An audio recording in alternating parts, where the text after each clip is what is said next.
What Makes You So Strong is the title of a book written by Dr. Jeremiah Wright.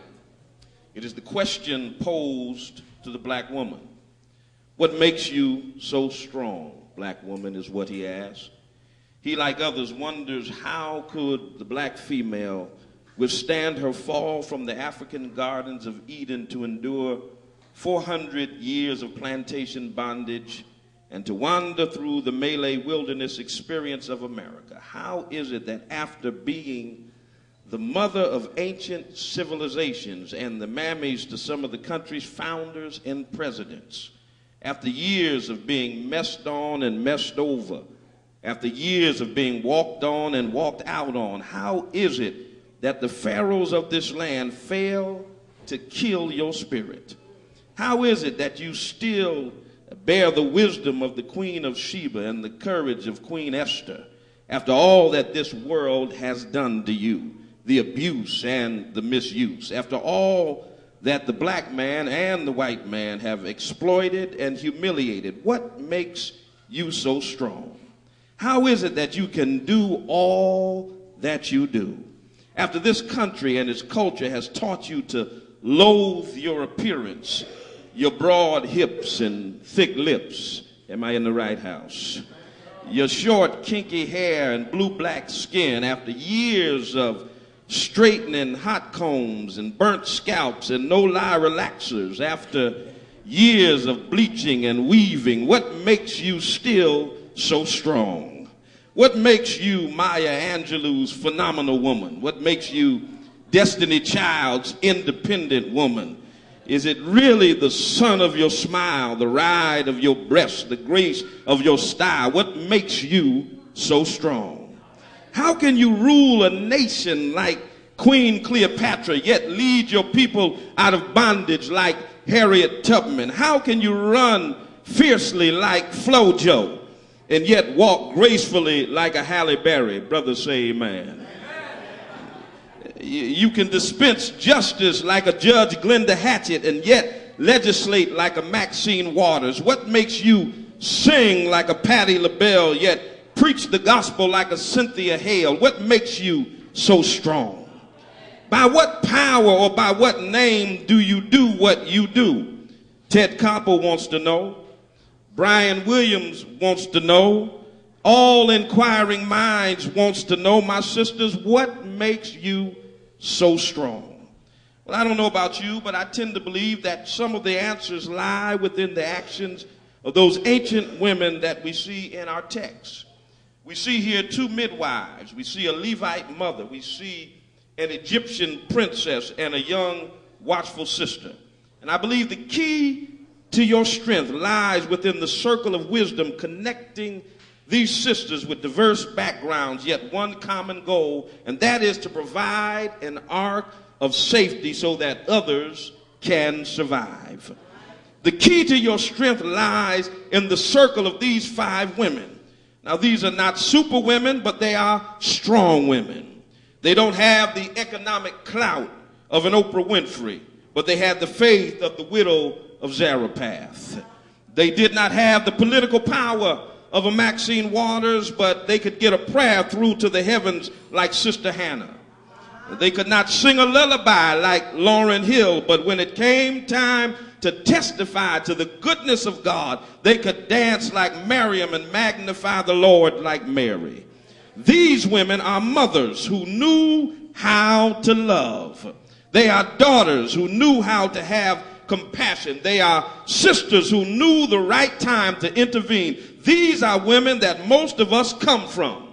Women with backbone, keepers of the flame, spiritual women who protected and sheltered us through troubling times. These are the women in our text, women who represent my kind of woman.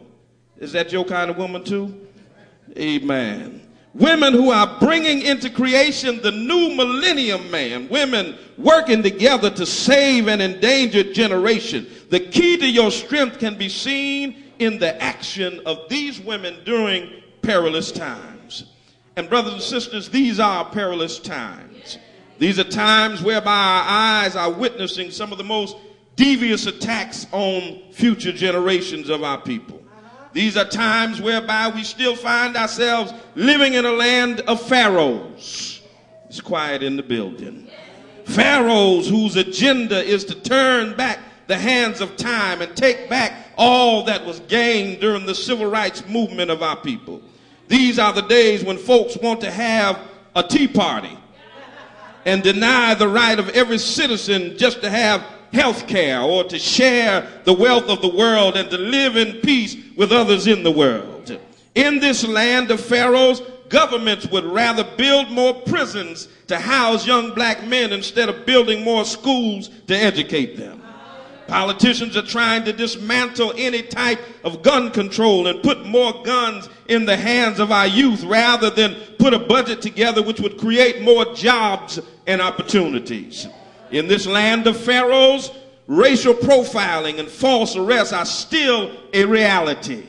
Black men are incarcerated 4.5 times more than whites. Black on black crime is steady increasing and our life expectancy is decreasing. In this land of pharaohs, my brothers and sisters, corporate layoffs are massive. Affirmative action is becoming negatively inactive. And we are still the last hired and the first fired.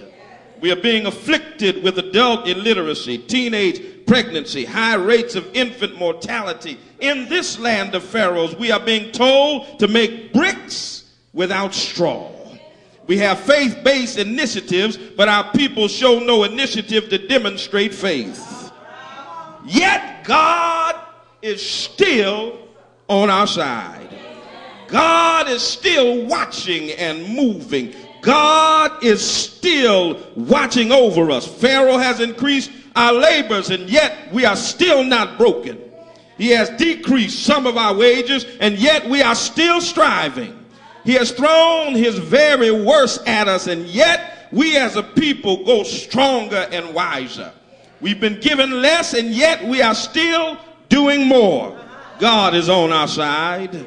There were some things that were cast down to us that have become instrumental in our development as people. Just think about it for a moment. We were thrown into slavery and oppression, and yet we came out with Negro spirituals and the black church. They threw at us segregation and discrimination, but we came back with rhythm and blues and jazz and soul and historical black colleges and the Harlem Renaissance. They threw at us the pig innards and intestines and bones and our mamas who always could cook. Come on, somebody. They gave them an ethnic cuisine called hog maw and chitterlings. Am I in the right house?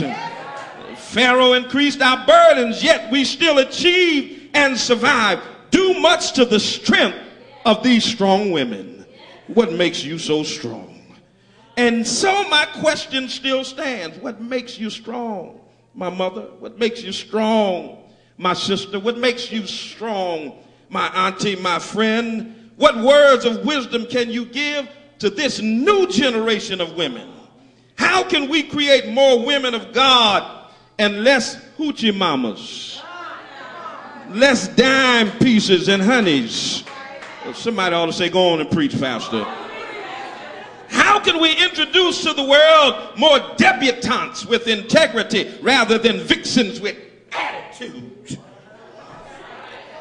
How can we as brothers usher you into your glory, create for you a haven of rest, and treat you as the queen that you are? What makes you so strong? Well, I would submit to you that when I examine the women in our text, I noticed 3 very important qualities that every good woman should possess. I can see 3 gems of gold that a wise woman can pick up and place in her Dooney Burke purse for life experiences. Those 3 things are insight, intervention, and involvement. Everyone say insight, intervention, and involvement. Every good woman should have insight. You may call it a woman's intuition. I call it insight. What made these women so strong was their insight. They had divine perception because of their godly relationship. They were able to see that which others could not see. Just look at the story. Here we have a nervous Pharaoh.